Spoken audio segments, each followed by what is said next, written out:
Good morning all of you. आज मैं जो थोड़ा पढ़ाई परीक्षा के दृष्टिगत भी, यानी आजकल जो बच्चे ऑनलाइन और डिस्टेंस लर्निंग जो कर रहे हैं और विश्वविद्यालय और बोर्ड एग्जाम्स भी नज़दीक हैं, तो एक जो ऐसे पैराग्राफ राइटिंग में लूँगा, बड़ा इम्पोर्टेंट है और सामाजिक भी है, उसकी सामाजिक महत्व भी बहुत ज़्यादा।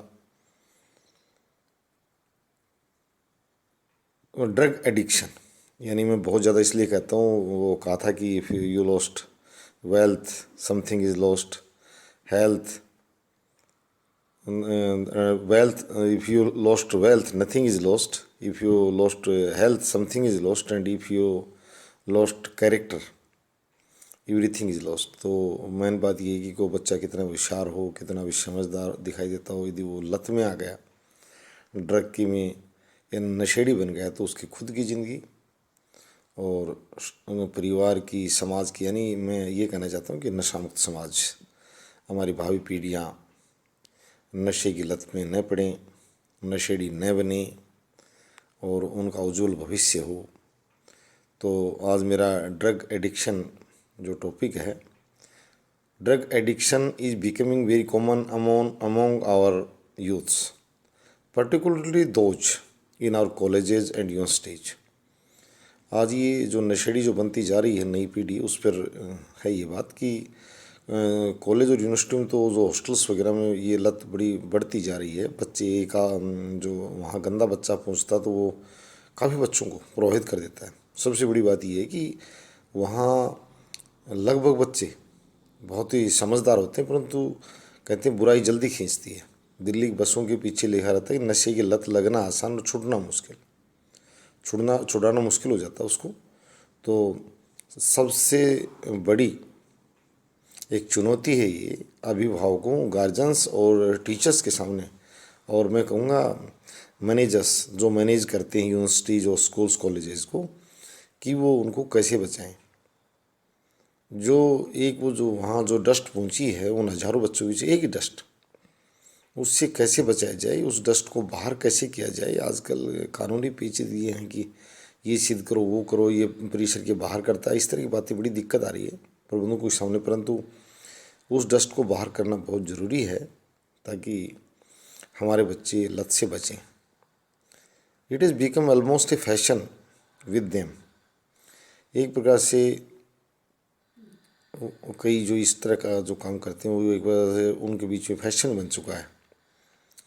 दे leave home to get knowledge, but they fall in to the clutches of some wolfish people who sell different types of drugs. हाँ, वो इस प्रकार के, यानी वॉल्फिश पीपल, भेड़िया की उपमा दी उनको कि धन के लोभ में वो कुछ भी कर डालें, और वो जाते वहाँ घर से बाहर सिर्फ नॉलेज लेने के लिए हैं, ज्ञान प्राप्ति के लिए जाते हैं। The young students become physical और मेंटल रेक्स, कमज़ोर पड़ जाते हैं शारीरिक मानसिक रूप से।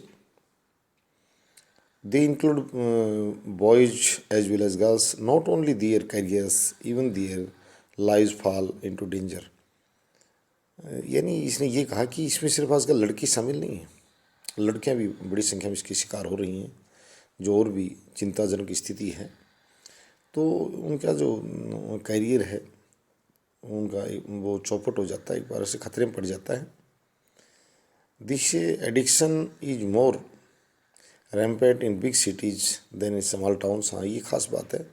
छोटे कस्बों में, जो कस्बानुमा जो जगह हैं, वहाँ लोग जानते पहचानते हैं। इस तरह यदि कोई गलत कार्य देखते हैं तो थोड़ा सोशल प्रेशर है, नहीं इतना फ्रीनेस बच्चे महसूस नहीं करते कि मुझे वो देख रहा है, वो पेरेंट्स को बता देगा, वो ये बता देगा। जो बच्चे सामाजिक स्वीकारोक्ति करते हैं, समाज को मानते हैं, वो निश्चित रूप से इस तरह गंदी आदतों से बच जाते हैं कि हमारे ये देख रहा है, ये हमारे परिवार को जानता, वहाँ बता देगा, मेरे अंकल को बता देगा, पापा को बता देगा। तो ये कहा गया कि बिग सिटीज़ में ये दिक्कत ज़्यादा है, क्योंकि वहाँ सोशल कंसेप्ट जीरो है। आज मैं ये बताना चाहूँगा, बिग सिटीज़ में सोशल कंसेप्ट जीरो है। नेबर भी कोई इंटरेस्ट नहीं रखता, न उसका नाम जानता है कि कौन है क्या, उसे वो कहता मुझे कोई मतलब नहीं। Perhaps the youth find life too tiring and burdensome. ये भी साइकोलॉजिस्ट कह रहे हैं कि भाई उन पर यदि दबाव उनकी अचीवमेंट्स के लिए डाल दिया जाए तो वो थके हुए से और बोझिल मानते अपने आप को। टू टायरिंग एंड बर्डनसम, ये माना जाता है कि ये भी कारण हो सकता है कि उधर बैठे बोझिल होकर दिमाग का बोझ मानते हुए, then they find themselves surrounded by all types of wrong influences. तब वो गंदी चीज़ों की तरफ चले जाते हैं, प्रभावित हो जाते हैं, wrong influences. For example the hippie culture and films tempt them to all types of bad habits. हाँ, ये भी मैं एक खास बात कहूँगा कि ये यहाँ की जो वल्गर फिल्म्स हैं, अश्लील फिल्में हैं, पता नहीं यहाँ सेंसर बोर्ड भी बना रखा है। मैं बार बार वही बात करता हूँ कि बड़ी एक झुंझलाहट वाली बातें खड़ी होती हैं। भी क्या करते हैं सेंसर बोर्ड? अब कई लोग कहेंगे कि साहब ये बात तो कल हम इनके बारे में कुछ कहें तो फिर ये कहेंगे प्रमाण लेकर आओ। तो इनकी प्रमाणिकता तो भगवान जाने, ईश्वर जाने और सरकार जाने। हम सिर्फ इतना इनसे अनुरोध करते हैं क्योंकि ये प्रमाण मांगेंगे, कुछ कहेंगे तो। बाकी ये ऐसी फिल्मों को सेंसर नहीं करें, और जो फिल्म प्रमाणन बोर्ड है और जो संबंधित जो मंत्रालय है, सांस्कृतिक मंत्रालय है या प्रसारण मंत्रालय जो भी है जिसके अधीन ही बैठे हैं, प्लीज़ वो ध्यान दें और इस तरह गंदी फिल्में और जो पेशे के लिए गंदे सीन जो भारतीय समाज के अनुकूल नहीं हैं, मैं ये भी कहना चाहता हूँ उनका बहिष्कार करें। इस तरह के लोगों को जो हमारी नई पीढ़ी है वो हुड़दंगबाजी में उनका भी हौसला बढ़ाती है। अगर हम उनकी इस तरह के वल्गर फिल्म्स को समाज नकारेगा तो वो लोग व्यवसायिक लोग, प्रोफेशनल लोग हैं, अगर हम नकारेंगे, कम से कम देखेंगे तो वो निश्चित रूप से मुड़ जाएंगे। मैं समाज की जिम्मेदारी यही है कि हम उनकी गलत दर्शकों को और गलत फिल्मों को जो है ना नकारें, वो हतोत्साहित होंगे उससे। इस तरह की फिल्म बनाने के लिए, वर्गल फिल्म्स बनाने के लिए जो हमारे बच्चों पर, स्टूडेंट्स पर बैड इफेक्ट छोड़ रही है। Drug tacking is one of them. उनमें से एक बुरी आदतों में से ड्रग्स लेना जो है, ये भी एक बुरी आदत, एक लत लग जाती है। Now look what happens. अब देखो क्या होता है। Very often love of fun and desire for a little kick makes the beginning. Very often, बहुत सी बार, love of fun and desire for a little kick makes the beginning. शुरुआती दौर में वो सिर्फ एक इंजॉय के रूप में, एक मजाक के अंदाज में लेते हैं। शुरू में उनका मतलब ये भी नहीं है कि वो उसे एक सीधी ही नशे के रूप में लेते हों। तो आगे जो है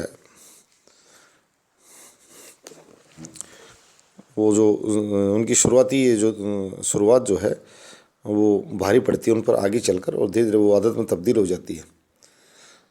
the youth wish for new thrills, new romance. हाँ, ये भी कहा है। बड़े उनको वो मानते हैं बड़ा रोमांस महसूस हो रहा है, मनोरंजन हो रहा है। Some students seek escape from boredom created by home atmosphere.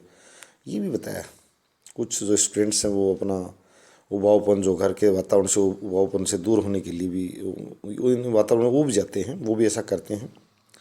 तो पेरेंट्स भी ध्यान दें, बच्चे ऊबे नहीं, बोर्डम न बने। पर if their parents are too harsh towards them, उनके पेरेंट्स उनकी तरफ बहुत ही कठोर होते हैं, उनका रूखा व्यवहार होता है।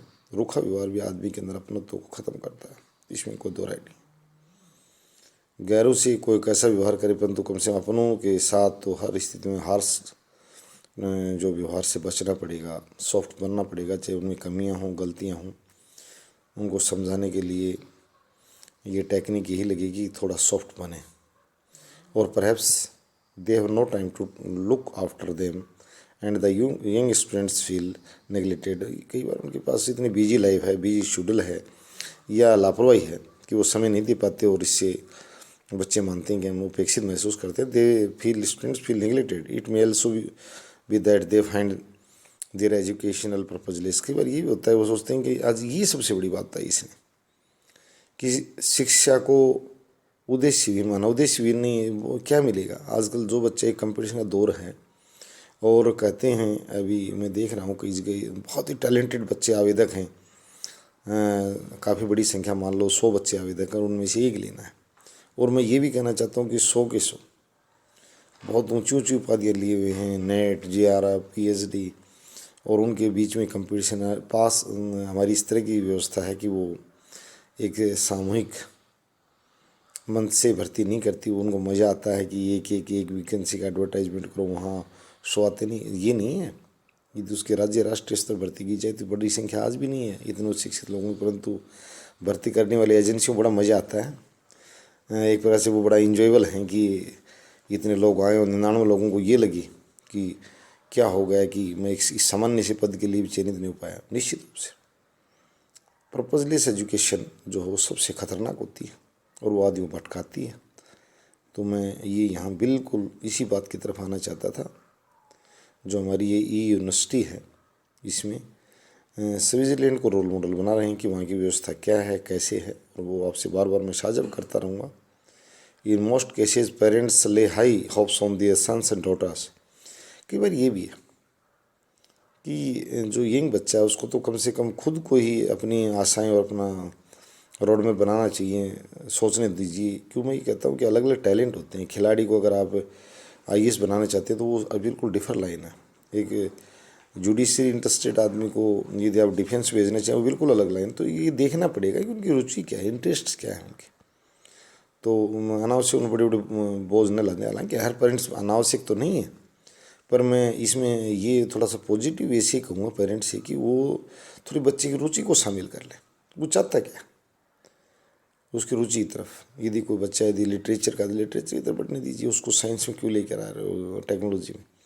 यहाँ ये है थोड़ा समझें। और गार्जियन आजकल सब एजुकेटेड हैं, मेरे हिसाब से इस चीज़ को सुधार भी रहे दिए, ऐसी कोई बात नहीं है, ये थोड़ी ज़्यादा पुरानी बात है।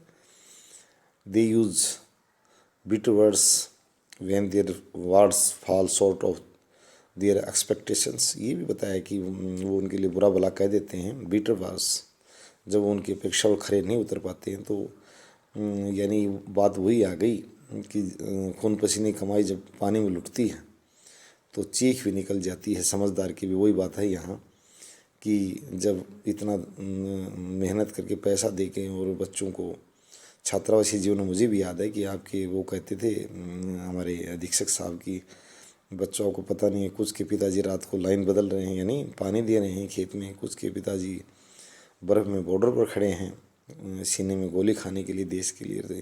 तुम यहाँ जब मैं 4 बजे उठाता हूँ तुम्हें पढ़ने के लिए तो तुम वापस रजाई में बढ़ रहे हो। यानी उनका खुद का खून खोलता था। तो मैं ये भी कहूँगा कि बच्चे ये भी ध्यान दें, इंजॉयबल नहीं बने कि उनके पेरेंट्स जो उनको पैसे देते हैं वास्तव में बड़े कठोर खून और पसीने कमाई, और उसका वो रिस्पॉन्स हर आदमी चाहता है। कहते हैं थर्ड लॉ ऑफ मोशन, क्रिया की प्रतिक्रिया। वो बड़े प्यार से उनको खूब सब कुछ, खुद भी कम पहनकर, कम खाकर, ज़्यादा कमा कर उनको सब कुछ देना चाहते हैं, परंतु बदले में वो कुछ उनसे चाहते भी। सच्चाई ये भी है। The youth seek shelter in the dirty lanes of drugs to get rid of such homes and outside conditions. ये कह रहा है कि जो शरण ले लेते हैं बच्चे, इस तरह गलियों में चले जाते हैं जहाँ नशे की लतें हैं, घर से आदत छुटाने के लिए और बाहर की सभी परिस्थिति मुक्ति पाने के लिए नशे का सहारा लेते हैं। ये कोई सहारा नहीं है। ये शुरुआती दौर बाद में बहुत बड़ा बोझ, बर्बादी और अंत में मृत्यु के शिकार भी बनते हैं, इसमें कोई दो राय नहीं है। Unable to get any love at home or any sympathy outside, they take to drugs। हाँ, ये बात बार बार बताई जा रही है। वैसे मनोवैज्ञानिकों द्वारा आपके परिसर में, आपके परिवार में इस तरह का कोई व्यक्ति तो आप देख सकते हैं, करेंगे उसको ज़्यादा मतलब झिड़को मत, डांटो मत, उसको थोड़ा समझाओ, बैठाकर प्यार से समझाओ, अपना बनाओ। कहते हैं कि तभी वो मानसिक रूप से दोबारा खड़ा हो सकता है। मानसिक टूटन का शिकार हो जाता है ना वो, तो आत्मबल उसको दोबारा मिलता है। ये आत्मबल मिलने से वो उससे बाहर आ सकता है। तो एक मैं वीडियो माध्यम से कहूँगा कि जितने परिवारों में जिस प्रकार के भी नशेड़ी हैं, वो चाहे किसी भी स्तर के हों, उन सबको प्यार प्रेम से और निश्चित रूप से काउंसलिंग करें आप। मैं ये भी कहना चाहूँगा कि वो उनसे नफरत करके दूर न जाएं, उनकी काउंसलिंग करके उनको मूल धारा में लाने की कोशिश करें। और वो तो जो हैं सो हैं, बाकी जो नई पीढ़ी है उनको अकेला कहीं नहीं छोड़े। मैं जहाँ तक कहना चाहता हूँ, जो बोर्डिंग लाइफ्स हैं, ये जो छात्रावासी जीवन है या अकेला सिंगल रूम लेकर जो बच्चा रह रहा है, उसमें जो बच्चा, जो कम उम्र का जो बच्चा, वो जो सामाजिक रूप से परिपक्व नहीं है। सामाजिक परिपक्वता कहते हैं सोशल एज भी होती है। एक तो होती है खुद की वैसे जीव लाइफ की, भाई इतनी साल का हो गया भाई, date of birth, but on the basis of social development, उसके सामाजिक परिपक्वता के आधार पर उसकी सोशल एज भी निकालते हैं समाजशास्त्री। तो आपको देखना पड़ेगा कि मैं तो बहुत कम बच्चे देखता हूँ कि इस ज़माने में कि 20 साल का हुआ तो 20 साल की उसकी सोशल एज हो गई, 25 का हुआ तो 25 साल की सोशल एज हो गई, ऐसा नहीं है। तो पेरेंट्स को उनको काफ़ी हद तक लुक आफ्टर करना चाहिए जहाँ तक संभव। They seem to forget their problems and miseries at least for some time. वो कहते हैं कि इस तरह की आदत लेकर, ड्रग्स लेकर वो अपने कहते हैं गम को भूल जाना मानते हैं, वो जो उचित नहीं है। एक आजकल ये धार्मिक भजन भी गाया जा रहा है कि भाई वो ये पी रहा है वो पी रहा है। मैं ज़्यादा नाम नहीं लेना चाहता, मंदिरों में भी उच्चारित किया जा रहा है। मैं उनसे निवेदन करूँगा कि इस तरह की कोई उनकी नज़रों को देवता भी अगर नशीला है तो वो अपने पास रखें। ये प्रचार प्लीज़ हमारे बच्चों में इस तरह का प्रचार नहीं करें और नए समाज में इसको खुले में गाएं। दे little realize that by doing so they are only harming themselves physically, morally and emotionally। और ये जो छोटे जो ये काम करते हैं वो अपना नैतिक, शारीरिक और भावनात्मक रूप से वो एक बार ख़त्म से हो जाते हैं, नुकसान करते हैं। ये आप देखना कि नशीले बच्चे का व्यवहार, अगर उसको सामाजिक आदेश दिया जाए, मैं सामाजिक आदेश का मतलब एक बड़े सामाजिक उम्र का व्यक्ति को बात करता है, खड़ा तो बेटा चेयर लेकर आओ, या उसने कहीं बाइक खड़ी करके बेटा बाइक हटाओ, तो जो बच्चा ड्रग्स एडिक्टर है, ड्रग्स एडिक्शन में है, उसका नेचर भी अच्छा नहीं होगा, वो मॉरली भी ख़त्म होता है। और जो बच्चा इन लतों से दूर है उसका व्यवहार देखो, शिष्य जैसा ट्रांसपेरेंट नेचर। वो बच्चा उत्तर ये देगा सभ्यता से बोलते हुए, भैया अंकल जैसी उम्र का है कि हाँ भी हटा रहा। तो एक सभ्य और आदर्श नागरिकों जो बात कर रहा हूँ, उसमें ड्रग एडिक्शन एक हमारे लिए बाधा है। और इसके लिए हम सब मिलकर एक सामाजिक अभियान भी चलाएंगे, घरेलू अभियान भी चलाएंगे, क्योंकि घर में भी लगभग किसी के मामा, फूफा, चाचा, ताऊ, इस तरह हर परिवार में इस तरह के लोग बड़ी संख्या मिल रहे हैं। तो सभी एक, मैं ई यूनिवर्सिटी जो अपनी ये जल्दी ही इसका मैं आपको पूरा ड्राफ्टिंग भी साझा करूँगा। ई यूनिवर्सिटी किस ढंग से काम करेगी, किस तरह की डिग्रियां देने के लिए काम करेगी, कैसे लोगों को एजुकेट करने का काम करेगी, जो कभी इग्नो आया था, जो भारत में भी इतना नहीं चला और जो मध्य एशिया के देश हैं वहाँ बड़ा लोकप्रिय हुआ। तो हमारी जो ये यूनिवर्सिटी है, ये कोरोना दौर में एक विचार धीरे धीरे पल्वित हो रहा है। और आपको बराबर मैं बिल्कुल दावा करता हूँ कि बहुत कुछ देंगे।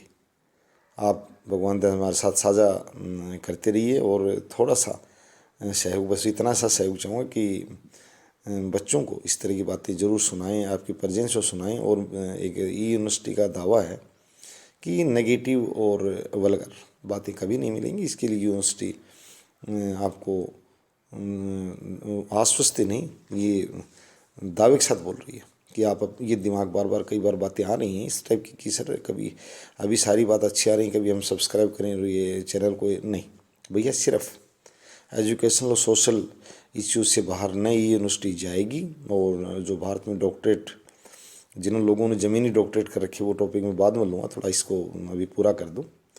Drug addiction has become a big social problem. ये बहुत बड़ी सामाजिक समस्या बन चुकी है।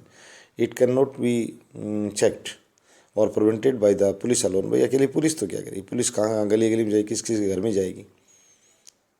Drug addiction is an illness almost an epidemic. जो आजकल महामारी चल रही है इसी प्रकार से ये भी इस महामारी से बड़ी है। और डॉक्टर लोग ये बता रहे हैं कि ये नशे की आदतों से ज़्यादा फैलती है। तो हमारे कोरोना का जो दौर चल रहा है उसमें बच कर रहें। ड्रग एडिक्शन जो करते हैं वो भैया बचें, नहीं मौत के शिकार हो जाएंगे।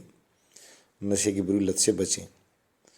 और मैं ये भी सही कह रहा हूँ कि सोशली घरेलू लोगों को जो है घरेलू स्तर पर डोमेस्टिक हमें एक प्रकार से ड्यूटी करनी पड़ेगी, क्योंकि पुलिस अलोन, क्योंकि जिन हम खुद हमारे हरियाणा में देखा कि जो अकेली जो बंदी है, शराबबंदी का जो अभियान चलाया था सरकार ने, चौधरी बंसीलाल के दौर में तो वो सफल नहीं रहा, काफ़ी आलोचनाओं का शिकार बना और पड़ोसी राज्यों से स्मगलिंग वगैरह बढ़ी। यानी मैं ये कहना चाहता हूँ वो ठीक नहीं है। ठीक ये है कि उसको लिमिटेड सेंटर्स हों यदि इस प्रकार के लोगों के लिए, और सामाजिक रूप से इनको तैयार किया जाए। वो हम सरकार अपना काम करती रहे, उससे ज़्यादा हमें कोई मतलब नहीं है। हमें पता है कि हम अंदर से इतना मजबूत कर देंगे हमारे बच्चों को कि वो चाहे रोड पर बिखरे रखे वो हाथ नहीं लगाएंगे उनको, निश्चित रूप से। और मैं ज़्यादा से ज़्यादा नशामुक्त समाज के लिए मेरा अभियान भी है, उन लोगों को विशेष रूप से सुनाएं और छोटे बच्चों को भी, ताकि उनको पता लग सके कि कितनी बुरी चीज़ है मौत के मुंह में हाथ डालना है। इनसे दूर रहें, इस प्रकार के लोगों से दूर रहें। It can not and should not be treated as a crime. इसको एक अपराध के रूप में स्वीकारोक्ति नहीं देनी चाहिए, ट्रीट नहीं करना चाहिए। Social scientist, educationist, media man and parents should sit together and find out the best way to this malady. हाँ, इस बुराई को दूर करने के लिए सभी शिक्षित लोगों को, आज भारत में बहुत बड़ा तबका तैयार हुआ, शिक्षित लोगों में 50-60 करोड़ लोग माना जा रहा है कि बहुत उच्च शिक्षा दिए हुए हैं। यानी करीब 2 करोड़ नहीं तो 1 करोड़ 2 करोड़ लोग जो ग्रेजुएशन यानी कॉलेज लाइफ में अभी, और 2 करोड़ ऊपर की higher education PG and doctorates में शामिल। तो मेरा मतलब भारत में बहुत बड़ा शिक्षित समुदाय है।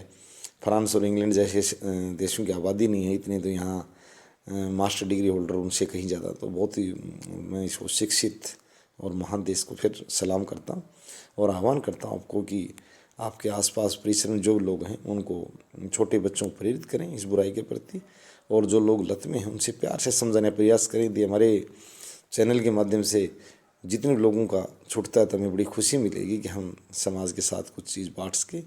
और ये बच्चों की परीक्षा गति बता दिया है। ड्रग एडिक्शन ये जो है भैया बार बार आ रहा है यूनिवर्सिटीज़ में। आप भी ऐसे राइटिंग पैराग्राफ राइटिंग प्लीज़ इसे सीख लें। थैंक्स, धन्यवाद।